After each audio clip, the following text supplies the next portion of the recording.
Hi, everybody, and welcome to today's episode of Talk Data to Me.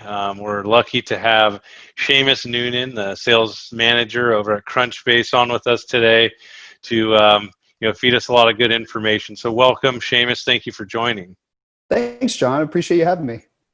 Awesome. Well, I think we can jump right in. The format is really Q&A. So the first question is, can you tell us a little bit about the company's background, how long you've been in business, a little bit about the company's history? Sure. Yeah, Crunchbase is a unique story. So the brand has actually been around since 2007. Back then, Crunchbase was a part of TechCrunch, and Michael Arrington was writing articles about startups, and he needed a way to aggregate a database to reference founders and new companies. And there was no available databases or areas to do this. So Crunchbase was really born in 2007. But the Crunchbase we know today really came to life in 2015. Emergence Capital came in and actually saw Crunchbase as a goldmine of data and a tremendous opportunity to spin out. So they came in actually and spun Crunchbase out of what was then Verizon and AOL and TechCrunch. And then we spun out and they brought on Jagger McConnell, executive from Salesforce. And that's when things really started heating up in terms of Crunchbase. So the brand's been around since 2007, but really we've operated as an independent startup since 2015.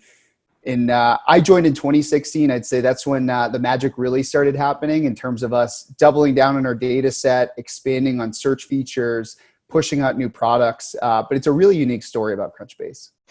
Yeah, that's awesome. I've been using you guys for many years, and it's been an amazing resource. I actually trained the whole sales team to go out there and use it. So we're happy about API access and all that. But can you tell us a little bit about your ideal customer profile? Sure. So we have a few. I would say primarily it is sales teams, technology sales teams that are selling into either other startups or looking for new companies to sell into. So B2B sales teams is a huge sweet spot for us. We also work with a lot of financial services and venture-backed companies, venture capitalists. And lastly, we actually work with a lot of Fortune 500 innovation teams. And a lot of these key personas are all looking for one big thing. And they're looking for the next big company, right? The next big Datadog, TikTok, all of those companies. They're looking at Crunchbase both from a discovery perspective as well as just an intelligence perspective of trying to get to know these up-and-coming startups and the people and founders behind them. Okay, are there specific verticals that you're focused on serving? I would say SaaS companies. With it, like a lot of the sales teams we support and help, they are SaaS companies. In terms of financial services, it is everything from large banks all the way to sort of the mid to large cap venture capitalist in terms of verticals. And then again, on the Fortune 500 perspective, we work with, like Fortune 5, Fortune 10 companies, but it's across consumer, it's across B2B. And it's really just teams that are focusing on sort of both digital transformation as well as competitive landscape and looking into new opportunities to either partner, acquire, or potentially outright buy new startups. Awesome. This next question it's kind of dual-sided. So the first part is, do you focus your sales on a specific geographic region? And then does your database cover specific geographic regions, like, the whole world? Sure. So about half of our customers are US-based customers, but internationally has ramped up quite a bit the last few years. And overall, in terms of our data coverage, we do have a sweet spot within the US. We focus on private innovative companies. And as cheesy as it sounds, we really follow the money, right? So if there's a lot of venture capital going into US-based startups, we'll see that. But what we've seen is an explosion internationally in the last few years. So about half of our data in terms of who we track and the types of companies is outside of the US. So emerging regions in Europe, in Asia, and all across the globe, and really just understanding where are those new companies popping up? And that's what really dictates our sort of focus on the types of startups we're going to track and have in our database. That's really cool. Now, do you consider yourself a validation provider at all? You know, I know that you guys have contacts companies. Do you verify data at all? So we have a really unique way of sort of aggregating and pulling our data in. And I would say there is a sense of validation, but it's a little bit different than how other companies would consider it a validation. So one is we did start this unique partnership with the venture community back in 2007, where they actually are sharing access to their private portfolios of new companies they're investing in. And we'll take that data and use that to put into Crunchbase. So that's one source. And it's such an interesting way of doing this because it's firsthand data directly from the source. And then secondly, we realize in order to scale efficiently and keep these profiles up to date, we need to get in touch with our community. So we offer a way for our community to actually come in and update their own profiles.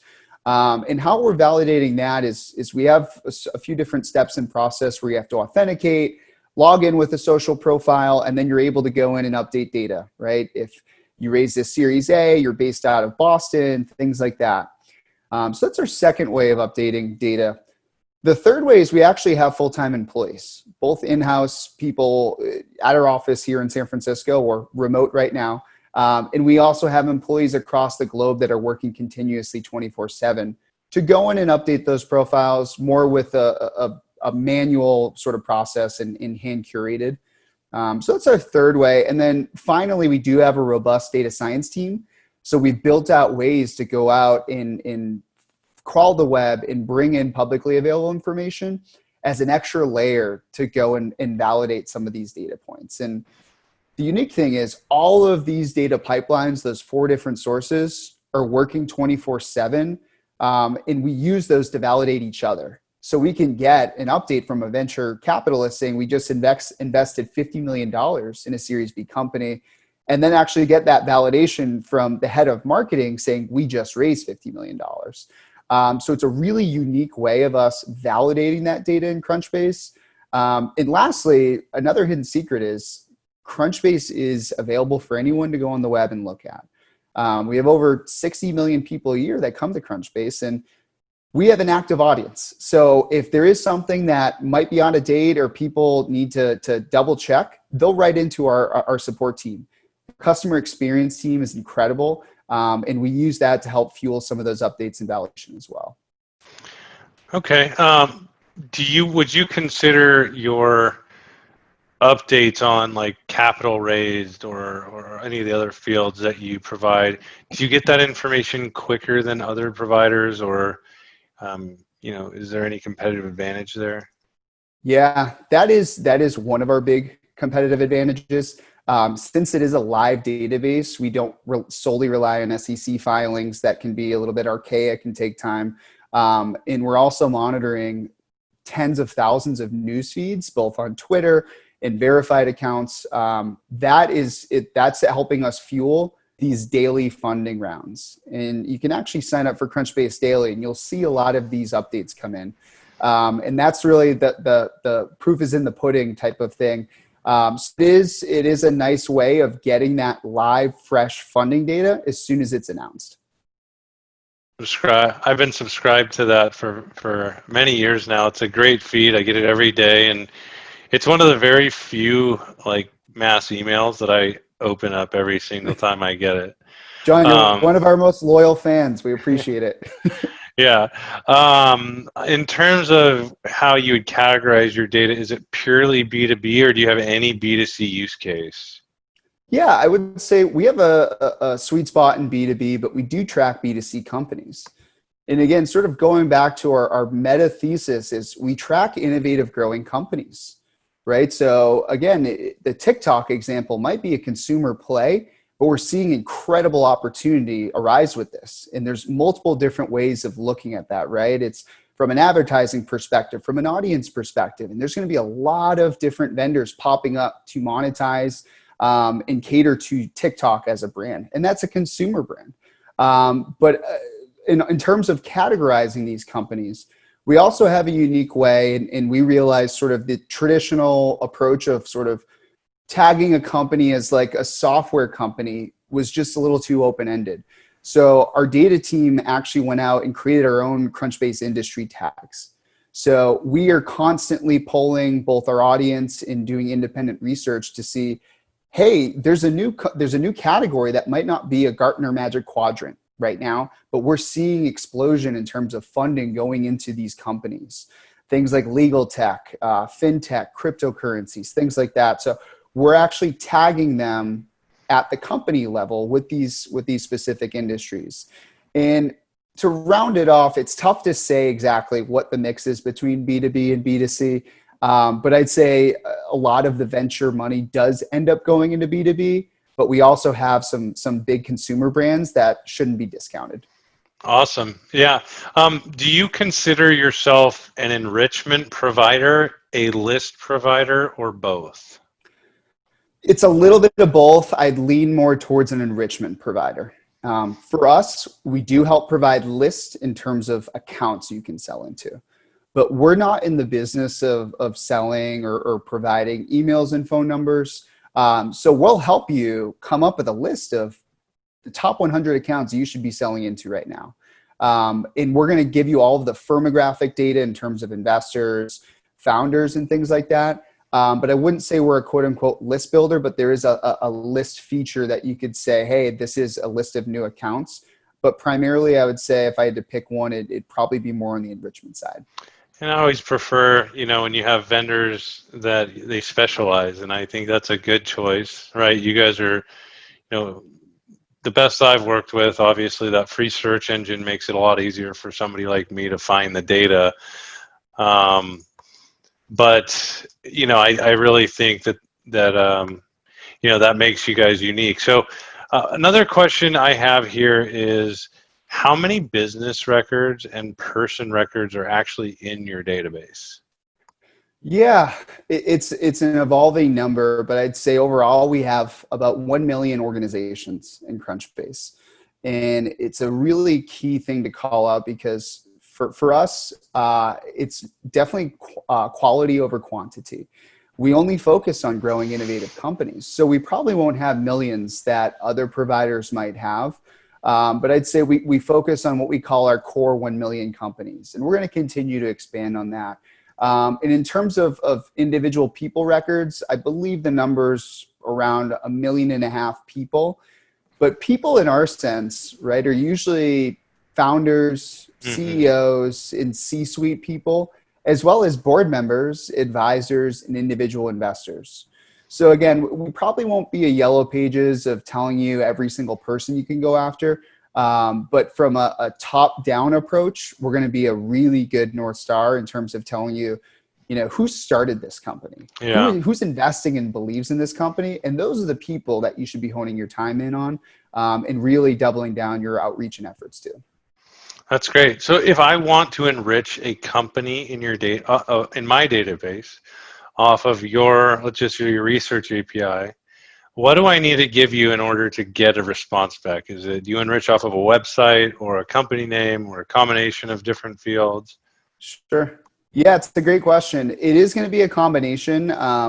We recommend a website as one of the sort of industry best practices for standards.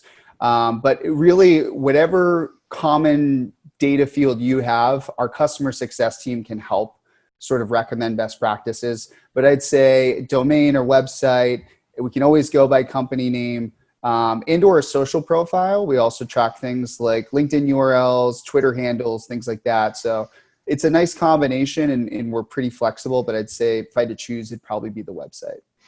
Yeah, we have a couple of joint customers, and I think they've used us in the past to append websites. We have a proprietary website append feature, which it helps to get more enriched data, right? Because that's such a critical field, especially on the account level. Okay, do you offer any other services outside of providing data to your customers? Yeah, I think we're on the direct sales side. So we do, license data directly through an API and we have a bulk CSV file. We also have a really easy to use web tool in Crunchbase Pro. So that is one where individuals can actually get set up and set more custom alerts, searches, and features. And then as well, it's sort of cliche, but we do have an amazing customer success team. And that's not something that's part of, something you'd think about from an enrichment provider. But our customer success team is talking with so many clients on a weekly basis and learning new ways of how people are using Crunchbase data to fuel their initiatives. And that's something they want to keep providing that value to all of our other customers. So that is something I love telling our customers about, and it's a huge benefit that's probably not on the website, but our customers tend to really enjoy. All right, great. Well, now we're going to get a little bit more specific to your data set, and I see some Sure. attributes that I really love. One of them is Crunchbase rank, and I'm sure I can find the solution of what that actually is somewhere online, but can you explain how the Crunchbase rank works and how it's Sure. utilized by customers? Sure, absolutely. So Crunchbase rank is a proprietary score that we assign to both people and companies in Crunchbase. And essentially, it's a fluid score that's always changing. And it takes into effect 20 different sort of inputs, but some of those high level inputs are searches people are making on Crunchbase for that company, any recent funding rounds that were announced, recent news articles or mentions, their relationship with other companies within our graph. We have sort of a spider web of a graph, so you can see previous founders at Facebook, right? And if they went on to launch a new company, you can see that rich history and not just a static line of data. So we look at the relationship of the graph, and then we'll also look at just general trends we're seeing. Has the company been acquired? Has there been a lot of edits on that profile in the last 30, 60, 90 days? So we do have a lot of people. It's one of our first forays into sort of proprietary trends. We've had people fighting on Twitter over how to get their Crunchbase rank higher. And the nice thing is it's very church and state. So that's a fluid score based on data. There's no paid sponsorships or anything like that. Yeah, no, we've actually toyed with using it in our lead scoring and in our assignment rules internally. So I'm wondering if there are other fields or attributes besides rank that you offer that you think customers should use when building an ideal customer profile analysis. Ooh, that's a good one. I'd have to say funding data just because it's one of our most unique ones. I think an interesting one, and we're going to have more releases the rest of this year that's going to double down on building your ideal customer profile, is doing a search through the company descriptions that we provide to get very, very niche on those profiles. And for example, right, let's say you're a sales team and you're selling into sort of HR tech companies, and you're looking for all of the new HR tech companies. All the companies we have in Crunchbase have third-party descriptions. So you can actually run a search and look for either short-form description or long-form description of anyone that describes himself as an HR tech platform. And you can also cross-reference that against the industry tags we're having. And then if you do get that list of, let's say, 600, then you could filter it by CV rank to say, hey, this is a great list. I'm going to take the top 10 and go after them this week, because next week, that might be a different list of 10 companies to go after. And what we're telling you at CV rank is there's something happening at this company. We can't tell you exactly what, but something's bubbling up at this company, and it's a good fit to try to reach out and have a conversation right now. Yeah, one of the ways that we recently used the data is, so we pulled the customer list, we ran it through Crunchbase, and obviously we wanted to go right to capital raise, but what we found before that was that there were certain private equity companies or investment, funds that were common within our customer base. And so we found that was really important. It's like, okay, who invested in them? Because if we're going to go out and build a target list, it may be easier to target, a portfolio of companies that meet those other like industry size of company, those same generic kind of profiles, but also have a tie into one of these growth equity funds, right? And then we went a step further, like, okay, and when was the last time when were they acquired? You provide that date. Sure. And when was the last funding date? And what was the last funding amount? And all these things started helping us take a list of like 1,000 perfect companies that, based on generic profiles, down to 200-300 that, were part of a fund that we had already had success in. They had recently raised capital, and that recent investment was larger than a certain amount, and that was actually helping drive the model. So, any other unique use cases you think of as we go along here would be great. That's how we did it. I think John, we're ready.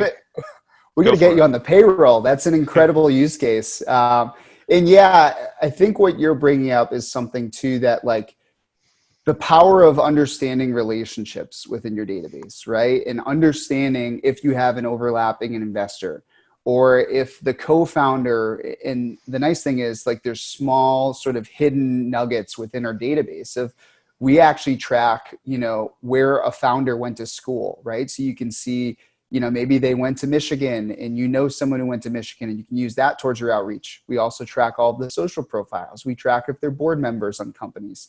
So the spider web can keep growing and you can use it to your advantage. And the use case you described is a fantastic one. And what we want to do is help your at-bats and your conversion rates.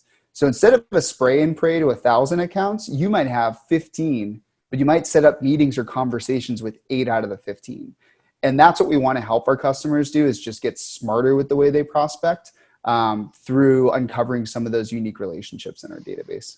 That's really cool. Yeah, I've been trying to educate our users because, we do lead routing and data processing, and I'm like, hey, I see your lead assignment rules and, your account assignment rules, and they have generic segmentation parameters like industry, employee size, revenue, geography. And I see like a lot of SMB, mid-market, enterprise segments where there are companies that I would personally consider mid-market that don't have mid-market revenue. And I may consider that because they have a really high Crunchbase rank and they raised $300 million recently, right? But what I'm trying to get at it here is, how do I advise those customers that I want to incorporate capital raised into assignment rules to segment the amount of dollars raised into SMB, mid-market, and enterprise? Oh, that's a great question. There's a lot of debate around that. And I think for us, we've seen a lot of customers actually switch off estimated annual revenue, even as a proxy for SMB versus mid-market, to funding.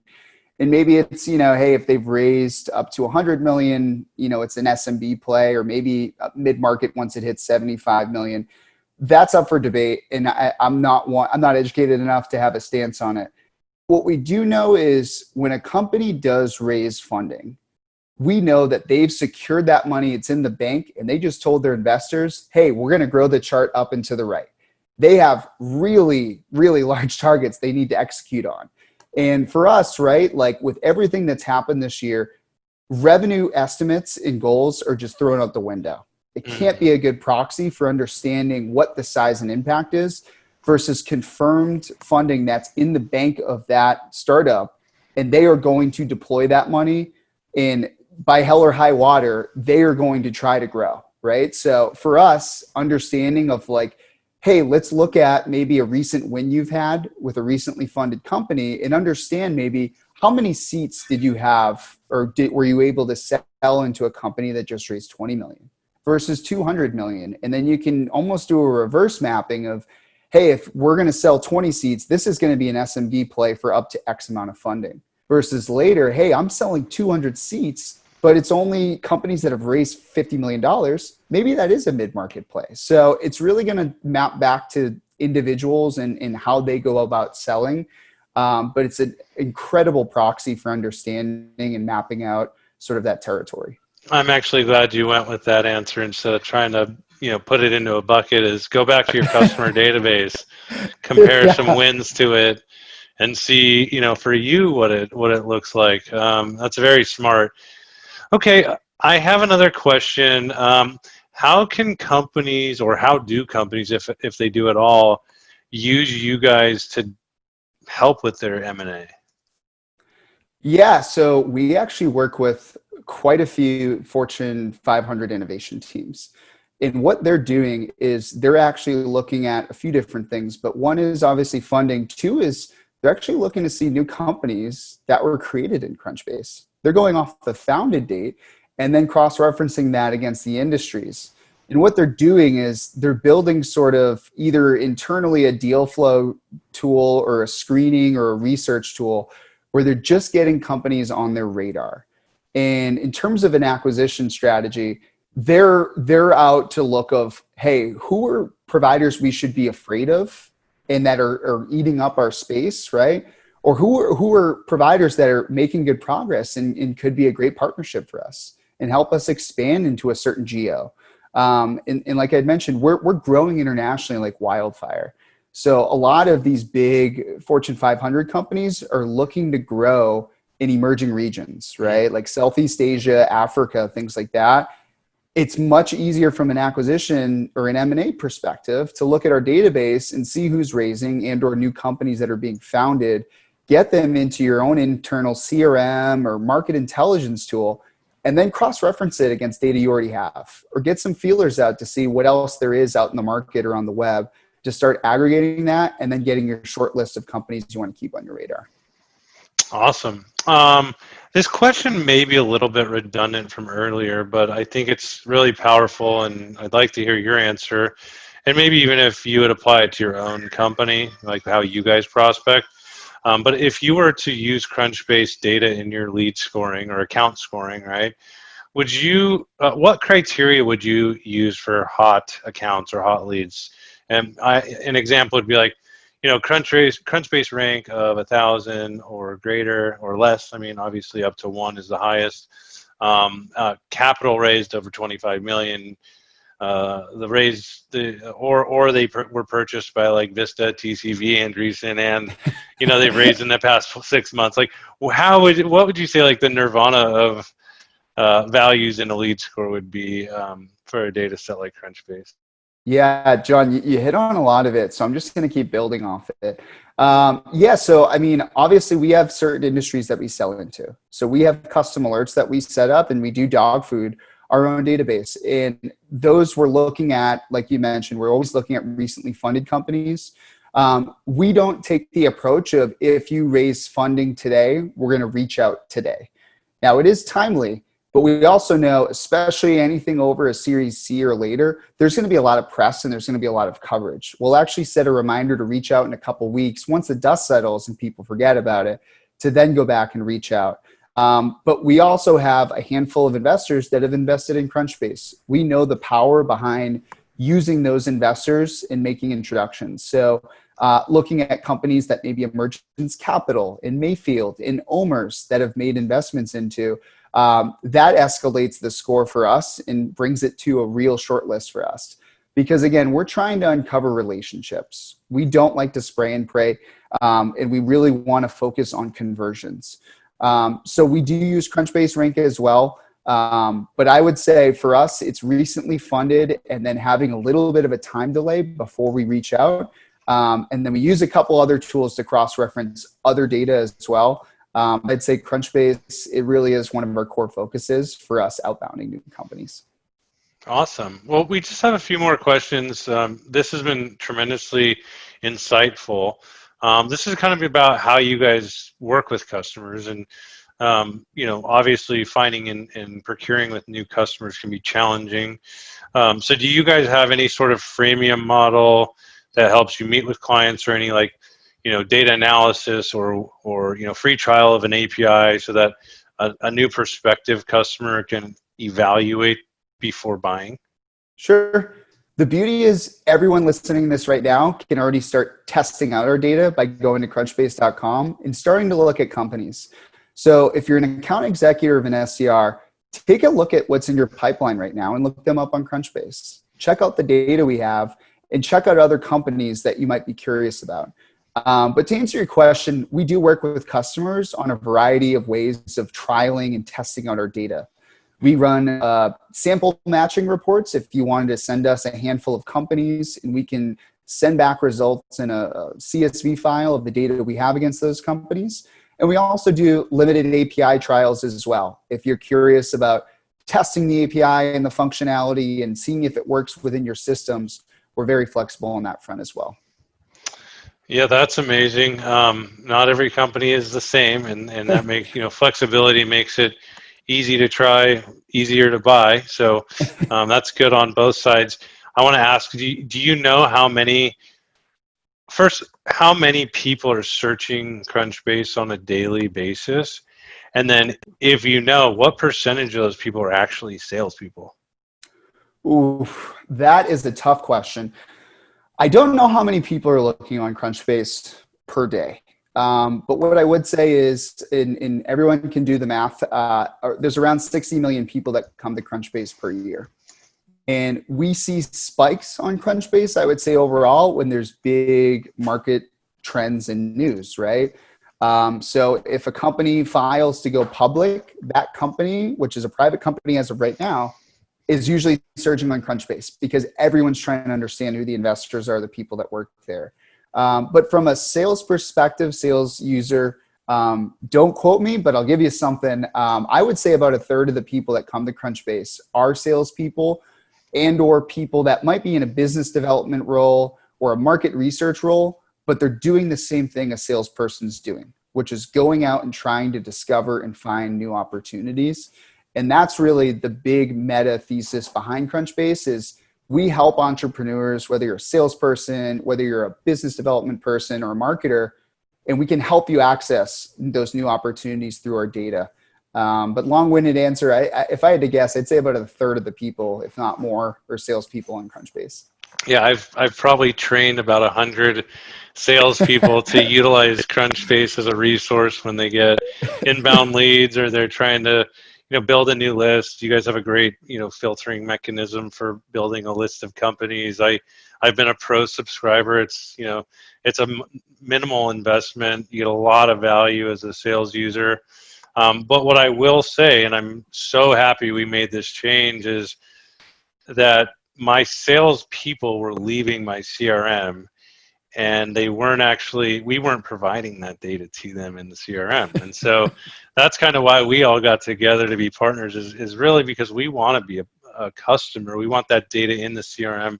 We want our users in our CRM. We don't want them necessarily manually researching anywhere, but we want them to get that value of Crunchbase. I mean, it's so important for an SMB, what looks to be an SMB lead comes in from a web page, it gets routed to a business development rep, and they don't know that the company just raised $300 million and don't treat them right or whatever. I think that's just such a huge thing. So I want my last question or kind of statement. This is one of the best offers that I found in data, to be honest with all the listeners. I think if you can't make money off of the offer you're going to get right now, then I really don't know how to save you, or you're just not the right type of customer. Because if you're the right type of customer, this offer that Crunchbase is going to make will be you'll make a substantial return on it if you utilize the right way. So Shamus, I want you to let the Talk Data to Me audience know what type of offer you'd like to make to them to become customers. Obviously, you can trial if you'd like, and get a hold of Shamus and team if you'd like to get more information. But when you're ready to buy, when you're ready to make this investment, Shamus will give you a little bit of insight on the offer. And just personally, I think it's one of the best I've ever heard, and really hope that a lot of you take advantage of it. Thank you, John. Yeah, absolutely. In terms of our offering, it's $10,000 and it's a flat rate fee for access to the entire Crunchbase data set. And it's dependent on the number of users. And if we want to scale up and we have other offerings, we can add on there. But it's an entry-level package of $10,000. And we want to help everyone get access to new opportunities with our data. And that's why we want to extend, obviously, a great partner discount to you, John, in their whole RingLead family. But yeah, we're really excited about this offer. Awesome. Well, thank you so much for today. I think the audience has gotten tremendous value from the session, and we really appreciate you sharing all the information, Shamus. Thank you for joining. Great. Thanks for having me, John. I really appreciate it. Awesome. Bye-bye. Take care.